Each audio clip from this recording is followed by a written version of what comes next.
इस वीडियो में मैं आपको अनुलोम विलोम प्राणायाम के बारे में एक दो चीजें बताऊंगा। अब देखिए, सबसे पहली चीज तो आप ये समझिए कि प्राणायाम का मतलब क्या होता है। देखिए, प्राण असल में संस्कृत भाषा का शब्द है जिसका मतलब होता है लाइफ फोर्स, यानी वाइटल एनर्जी। और आयाम शब्द का मतलब होता है किसी चीज, किसी काम या कि फिर किसी इंसान को आगे लेकर आना या कि फिर उसको बढ़ा देना। और देखिए, इसी से प्राणायाम शब्द का एग्जैक्ट मतलब होता है लाइफ फोर्स या वाइटल एनर्जी को या तो आगे लेकर आना या कि फिर उसको बढ़ा देना। अब चलिए, जरा सा प्राणायाम के बारे में एक दो चीजें समझ भी लीजिए। देखिए, कोई सा भी प्राणायाम हो, उसमें 4 स्टेप्स होते ही हैं, जिसमें से सबसे पहला स्टेप होता है पूरक। और पूरक में असल में ये किया जाता है कि हम अपने पेट को ढीला छोड़ते हुए डायाफ्राम से धीरे धीरे और गहराई तक सांस को अंदर खींचते हैं। दूसरा स्टेप होता है कुंभक।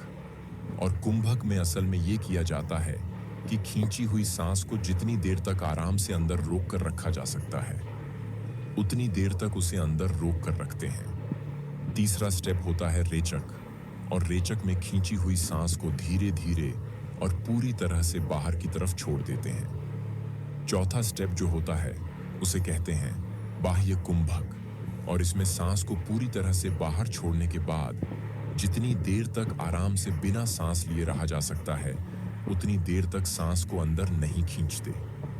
अब आ जाइए अनुलोम विलोम पर। और देखिए, अनुलोम विलोम में असल में ये किया जाता है कि एक नॉस्ट्रिल से सांस अंदर खींची जाती है और दूसरे नॉस्ट्रिल से सांस बाहर छोड़ी जाती है। फिर दूसरे नॉस्ट्रिल से सांस अंदर खींची जाती है और पहले नॉस्ट्रिल से सांस बाहर छोड़ी जाती है। और इस चीज को कंट्रोल करने के लिए कि कौन सी नॉस्ट्रिल से सांस अंदर जाए, इसके लिए एक नॉस्ट्रिल पर अंगूठे का और दूसरे नॉस्ट्रिल पर कनिष्ठा और अनामिका का इस्तेमाल किया जाता है। और जितनी देर सांस अंदर की तरफ रुकती है उसे कुंभक, और जितनी देर सांस बाहर की तरफ रुकती है उसको बाह्य कुंभक मान लिया जाता है। अब चलिए, जरा सा यह भी समझ लीजिए कि अनुलोम विलोम करने से फायदा क्यों होता है और कैसे होता है। देखिए, अगर आप अपनी सांसों पर ध्यान देंगे तो आप इस चीज को महसूस कर सकते हैं कि एक समय में आपकी एक नॉस्ट्रिल दूसरी नॉस्ट्रिल से ज्यादा चल रही होती है। यानी आपकी एक नॉस्ट्रिल से थोड़ी सी ज्यादा सांस आ रही होती है और दूसरी नॉस्ट्रिल से बहुत ही कम सांस आ रही होती है। अब देखिए, जो हेल्दी बंदा होता है उसके साथ ये होता है कि एक समय में उसकी एक नॉस्ट्रिल ज्यादा चल रही होती है और उसके 3 घंटे के बाद उसकी दूसरी नॉस्ट्रिल ज्यादा चलने लगती है। और ऐसा ही पूरे दिन होता रहता है। ये हो गई एक चीज। दूसरी चीज आप ये समझिए कि हमारा दिमाग 2 हेमिस्फेयर में बंटा हुआ होता है, जिसमें से एक होता है लेफ्ट हेमिस्फेयर और दूसरा होता है राइट हेमिस्फेयर। अब ये जो दिमाग का लेफ्ट हेमिस्फेयर होता है, ये दिमाग के कामों को दिमाग से करता है। और ये जो दिमाग का राइट हेमिस्फेयर होता है, ये दिमाग के कामों को दिल से करता है। इसका क्या मतलब हुआ? इसका मतलब ये हुआ कि आपके लेफ्ट साइड के ब्रेन की वजह से आपके अंदर numerical skills, scientific skills, writing skills, speaking skills, objectivity और एनालिटिकल और लॉजिकल रीजनिंग होती है। और आपका जो राइट साइड ब्रेन होता है, इसी की वजह से आप चेहरों को पहचान पाते हैं, इमोशंस को महसूस कर पाते हैं, आप में क्रिएटिविटी होती है, आप में इमेजिनेशन होती है और आपको म्यूजिक और आर्ट अच्छा लगता है। वापस नॉस्ट्रिल पर आ जाइए। देखिए, होता यह है कि जिस नॉस्ट्रिल से ज्यादा सांस आ रही होती है, हमारे दिमाग की इलेक्ट्रिकल एक्टिविटी उसके ऑन पोजिट साइड में बढ़ जाती है। यानी अगर आपकी राइट नॉस्ट्रिल से ज्यादा सांस आ रही है तो आपके दिमाग के लेफ्ट हेमिस्फेयर की इलेक्ट्रिकल एक्टिविटी बढ़ जाएगी और वो बहुत तेजी से काम करने लग जाएगा। और अगर आपके लेफ्ट नॉस्ट्रिल से ज्यादा सांस आ रही है तो आपके दिमाग के राइट हेमिस्फेयर की इलेक्ट्रिकल एक्टिविटी बढ़ जाएगी और वो बहुत तेजी से काम करने लग जाएगा। और देखिए, इसी वजह से जब आप अनुलोम विलोम करते हैं तो क्योंकि आप अपनी दोनों नॉस्ट्रिल से एक के बाद एक पूरी सांस खींचते हैं और पूरी सांस छोड़ते हैं, तो आपके दिमाग के दोनों हेमिस्फेयर की इलेक्ट्रिकल एक्टिविटी बढ़ जाती है, जिसकी वजह से आपका दिमाग बहुत ही ज्यादा एफिशिएंटली काम करना शुरू कर देता है। इसके अलावा अनुलोम विलोम करने का सबसे बड़ा फायदा ये होता है कि इससे आपका कंसंट्रेशन बहुत ही ज्यादा बढ़ जाता है, जिसकी वजह से चीजों को याद करना और चीजों को याद रखना बहुत ही ज्यादा आसान हो जाता है। और देखिए, इसी वजह से वे लोग जिन्हें हमेशा थकान रहती है या आलस आता रहता है या किसी काम को करने में मन नहीं लगता, या अगर डिप्रेशन की परेशानी रहती है तो उन्हें अनुलोम विलोम जरूर करना चाहिए। अब सवाल ये उठता है कि अनुलोम विलोम करने से डिप्रेशन की परेशानी कैसे दूर हो सकती है। और इस चीज को समझने के लिए आप सबसे पहले इस चीज को समझिए कि हमारी जो राइट नॉस्ट्रिल होती है, इसे पिंगला कहा जाता है, जो हमारे शरीर में गर्मी पैदा करती है और इसीलिए इसे सूर्य नाड़ी भी कहते हैं। और जो हमारी लेफ्ट नॉस्ट्रिल होती है, इसे ईडा कहा जाता है और ये हमारे शरीर में ठंडक पैदा करती है और इसीलिए इसे चंद्र नाड़ी भी कहा जाता है। होता ये है, और देखिए इस चीज को बहुत ध्यान से सुनिए, होता ये है कि जिनके दिमाग में आमतौर पर नेगेटिव थॉट्स सी आती रहती हैं, डिप्रेशन में रहते हैं, ये आमतौर पर ये सोचते रहते हैं कि मैं तो जान दे दूंगा। आप अगर उनमें से हैं तो आप इस चीज पर जरा ध्यान देकर देख लीजिए कि आमतौर पर आपकी बाईं नाक ही ज्यादा चलती होगी। अब जब आप अनुलोम विलोम करते हैं तो आप अपनी दोनों नॉस्ट्रिल को एक्टिवली यूटिलाइज करते हैं। सभी तरह की नेगेटिव थॉट्स, डिप्रेशन और सुसाइडल टेंडेंसीज 1 महीने के अंदर अंदर कम होना शुरू हो जाती है और 3 महीने के अंदर अंदर जड़ से खत्म हो जाती है।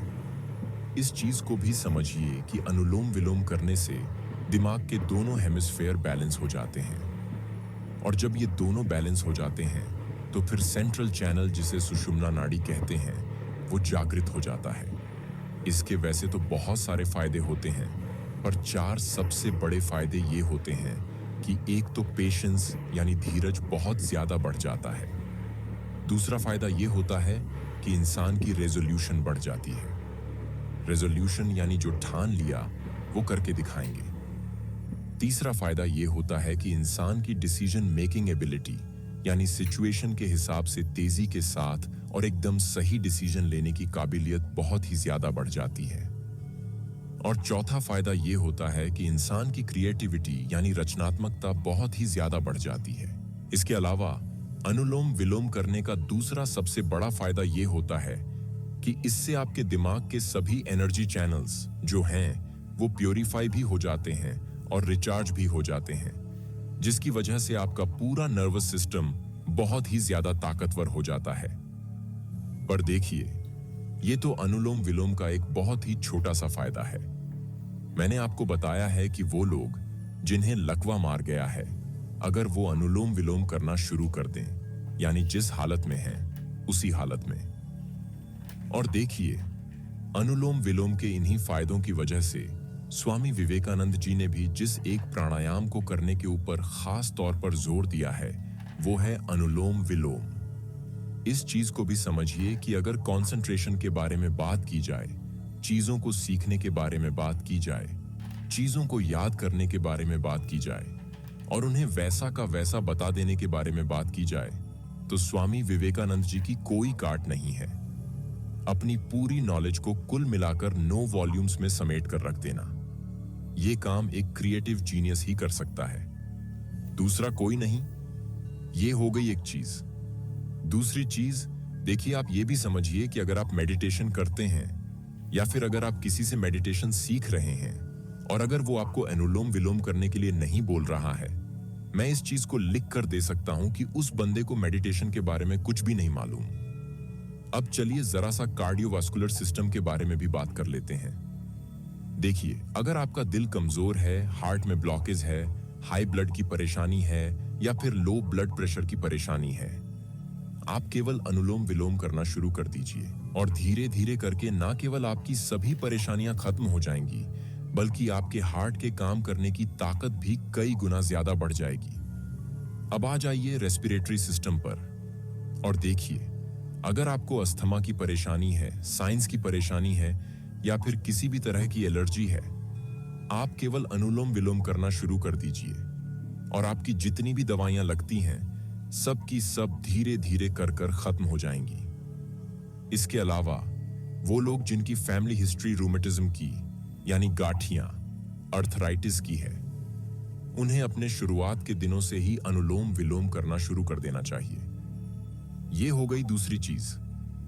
तीसरी चीज, देखिए, अनुलोम विलोम करने से वात, पित्त और कफ ये तीनों बैलेंस हो जाते हैं, जिसकी वजह से आपकी क्वालिटी ऑफ लाइफ बहुत ही ज्यादा अच्छी हो जाती है। यानी आप जितनी लिखवा कर लाए हैं, आप रहेंगे तो उतने समय तक ही जिंदा, पर जब तक जिंदा रहेंगे तब तक एकदम स्वस्थ रहेंगे। अब आ जाइए डाइजेस्टिव सिस्टम पर। और अनुलोम विलोम जो होता है, ये डाइजेस्टिव सिस्टम के लिए बहुत ही ज्यादा फायदेमंद रहता है। सवाल उठता है कि कैसे?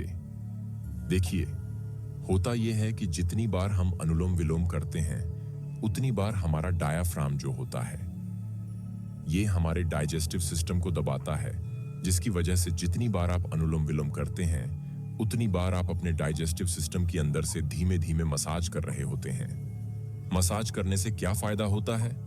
मसाज करने से यह फायदा होता है कि जिस जगह की मसाज की जा रही होती है, उस जगह का ब्लड सर्कुलेशन बहुत ही ज्यादा अच्छा हो जाता है। और देखिए, इसी वजह से जब आप अनुलोम विलोम करते हो, तो आपका डाइजेस्टिव सिस्टम जो होता है, ये बहुत ही ज्यादा अच्छे तरह से काम करना शुरू कर देता है।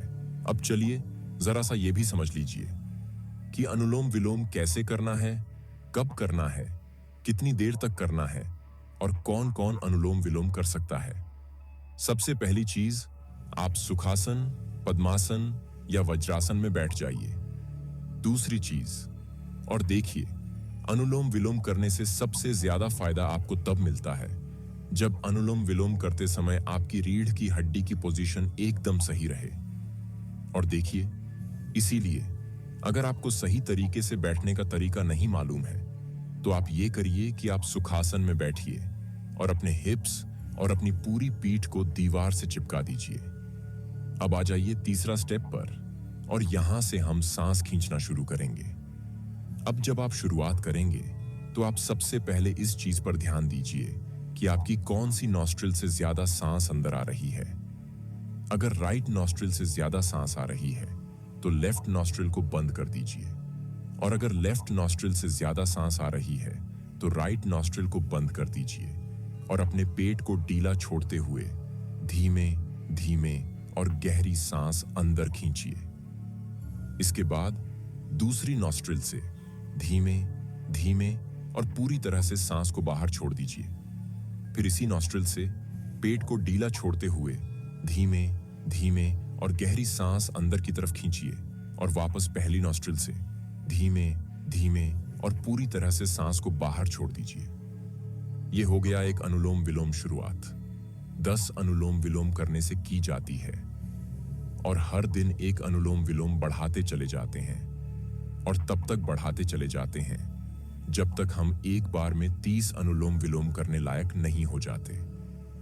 जब हमारी काबिलियत एक बार में 30 अनुलोम विलोम करने लायक हो जाती है, तो उसके बाद अनुलोम विलोम करना बंद कर देते हैं और उसके बाद नाड़ी शोधन प्राणायाम करना शुरू करते हैं। और देखिए, नाड़ी शोधन प्राणायाम में असल में यह किया जाता है कि एक नॉस्ट्रिल से सांस अंदर खींचते हैं और उसको जितनी देर तक आराम से अंदर रोक कर रख सकते हैं, उतनी देर तक अंदर रोकते हैं और फिर उसे दूसरी नॉस्ट्रिल से बाहर छोड़ देते हैं। इसके बाद जितनी देर तक बिना सांस लिए रहा जा सकता है, उतनी देर तक सांस नहीं लेते और वापस दूसरी नॉस्ट्रिल से सांस अंदर की तरफ खींचते हैं, और ये साइकिल रिपीट होती जाती है।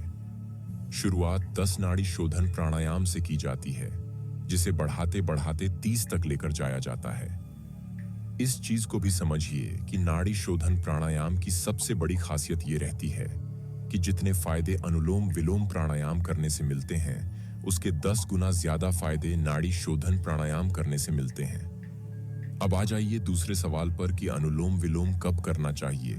और देखिए, अनुलोम विलोम करने का सबसे सही समय सुबह का समय होता है, फ्रेश होने के बाद। पर अगर आप सुबह नहीं कर सकते, तो फिर आपको जब भी टाइम मिल रहा है, आप तब कर लीजिए। बस केवल इतना ध्यान रखिए कि अनुलोम विलोम करने से 2 घंटे पहले तक आपने कुछ भी खाया हुआ नहीं हो। अब आ जाइए अगले सवाल पर कि अनुलोम विलोम कितनी देर तक करना चाहिए। और देखिए, अनुलोम विलोम जो होता है, ये टाइम के हिसाब से नहीं किया जाता, ये काउंट के हिसाब से किया जाता है। अब आइए आखिरी सवाल पर, कौन कौन अनुलोम विलोम कर सकता है? और देखिए, वो सभी लोग जो जिंदा हैं और सांस ले रहे हैं, वो सभी लोग अनुलोम विलोम कर सकते हैं। तो दोस्तों, आज के वीडियो में हमने जाना कि अनुलोम विलोम और नाड़ी शोधन प्राणायाम कैसे हमारी जिंदगी को बेहतर बना सकते हैं।